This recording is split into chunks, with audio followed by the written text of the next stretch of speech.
it's Debbie Poliski. I hope you're well.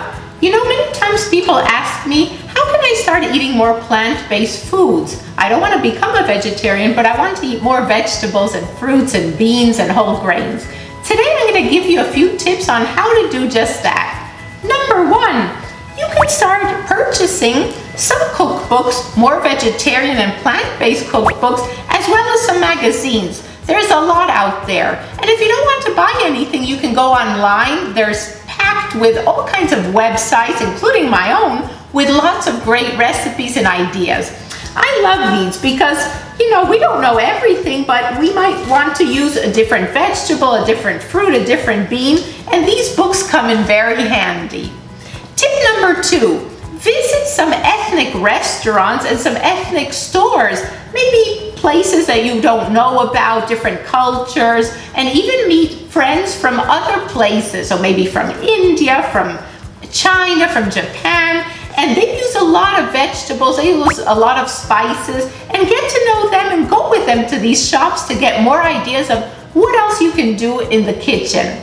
Tip number three, stock your kitchen as well as your Frigidaire with lots of color. I always say eat like a rainbow. So add more vegetables, more fruits to your kitchen. So stock up with things like asparagus and radish and peppers, filled with color, with vitamins, antioxidants, and then use these weekly to come up with new ideas and new recipes.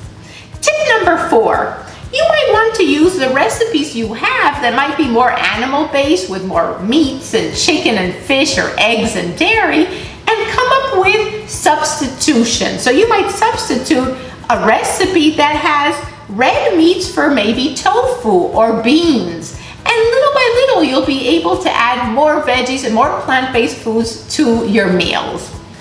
Tip number four, you can choose, for example, one day a week where you're going to just dedicate to plant-based foods. Maybe it's a meatless Monday or a meatless Wednesday. And decide that day to choose more vegetables, beans, and whole grains, even if you start with just a breakfast that's different, or just a lunch or dinner. Even a different snack with nuts and seeds will make a great difference in the long run. More fiber, more antioxidants, and prevent health conditions.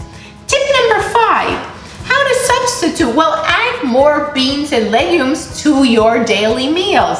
So maybe instead of salmon, even though it's high in omega-3 and other great sources, you choose these kind of legumes as well as whole grains.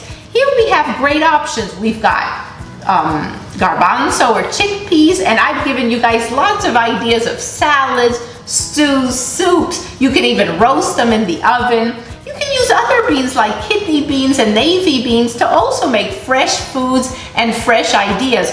I even love to make hamburgers out of beans and rice or bulgur or farro. So you can just combine whole grains and beans to make hamburgers and loaves instead of your typical maybe meatloaf. And here we also have others. We've got lentils, we've got other grains like farro and quinoa. This is a tricolor quinoa. That's great. It cooks very quickly. It's high in proteins, amino acids, and fiber, and a great substitution for your daily animal proteins. So here you have it. Lots of great tips to add more plant-based foods to your meals.